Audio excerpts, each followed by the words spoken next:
Sports Vision Pros, and I'm here with Pablo, who does a special type of sport that I'd like you all to learn a little bit more about. All right, so I'm a practical shooter. Basically, I compete in USPSA, IPSE pistol division for shooting. There is a dynamic sport that you have to start in one position. You have different stages, different array of targets, different distances, different shooting positions, barrier, walls, and everything. And you have to analyze I do a pre-walk through to the stage, and then you have to analyze it and you're gonna resolve the stage and shoot in the stage. So it's so important because a lot of times if we say shooting, people just think of a stationary target. No. And it's not just the targets that are moving, but he's also moving. He even has some examples here. Yeah, we have these are typical targets for USPSA.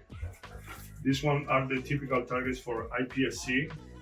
And these one are the metal targets that popper and mini popper that we use. Targets like this one are located in different distances, and also they usually you can find it like they paint half on black or in a corner, or you can have only the primary zone just for everything is no shoot, and just you shoot the primary zone. You have three different zones: Alpha, Charlie, and Delta. Different punctuation. You have 5, 4, and 3.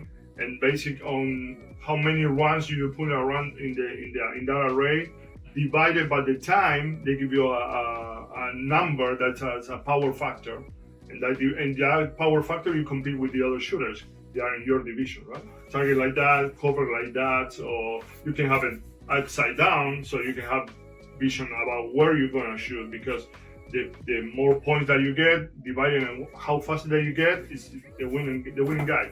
And it's not a controlled lighting environment with a static background. Where are these targets popping up from? Well, basically, there are targets that are statics, and probably there are other targets that you can activate it, or imagine that this target is behind some barrels, and you shoot one of the poppers.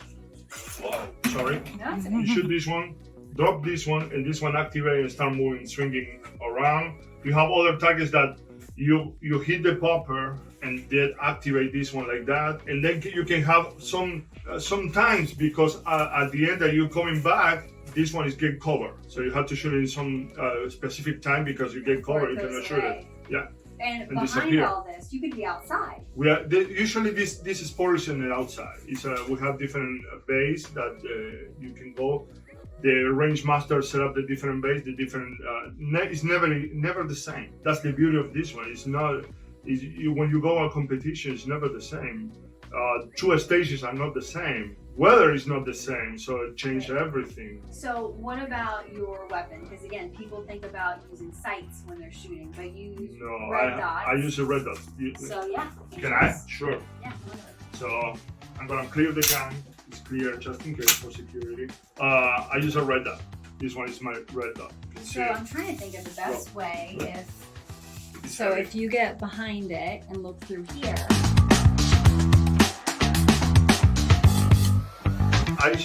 Basically, you have different divisions, right? You have the division I shoot is the open division. Basically, you can modify your gun whatever you need, and by also you can use red dot.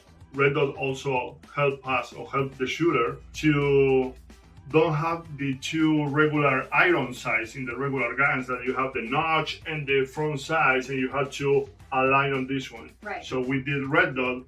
Once you have the red dot set up, or zero in the red dot, you can more focus to the target in your vision. So basically, when you bring the gun, you have the red dot. Basically, you see.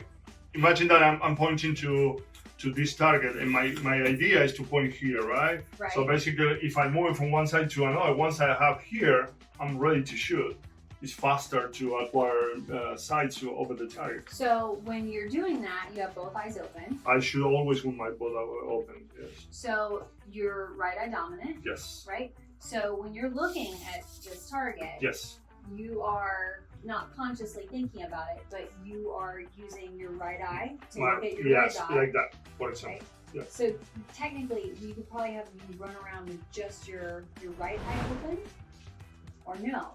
No, because you lose in a concept in this type of competition. You need your peripheral vision, because you have to basically I'm shooting this array of targets, for example, but my next position is over there. So as soon as I finish, I already seeing where I'm going. So if I shoot with only one eye, I know there are different shooters and different techniques, right? My case is the most common case. There are shooters that when they need to shoot a fair target, they just close one eye to make a better vision to the target like that. Or just barely close it in order to get more focus on your dominant eye, and then go out from the position and move different directions. Right. And what he's saying is one of the things that makes this sport so unique, because a lot of times with shooters, we would say, oh, well, we'll just let your most important focus be on your sight. And if you might give someone monovision, right, you would say, well, make their dominant eye on their sight and their non-dominant eye out in the distance. But you said it so beautifully. You need your full, active, best peripheral vision possible. Yes. So when we see someone that's especially presbyopic, like after we're over 40 and sometimes our reading is hard, we need to find that perfect mix for them to where they can still see their red dot perfectly, but also have a beautiful binocular distance clear vision. So that's kind of our goal with him today. And you have different distances, so that makes it, you can have a target right there at, I don't know, 3 or 4 feet, but you can have one at 30 feet or 30 yards. Sorry. Right. So you change focus color. You shoot faster here, but you have to move over there and wait to see the sights and break the shot. Well, thank you so much for sharing with everyone. Anytime. Hopefully this will be helpful for anyone out there that sees these athletes but didn't exactly understand how complex visually this sport is. Maybe one of the most complex, actually. I think so, yeah, because the other, at least in shooting sports, most of them they are statics, or you have only one, like for example, people that use kits or the shotgun guys. They are in one position and they track the target one way to another. That depends on the machines.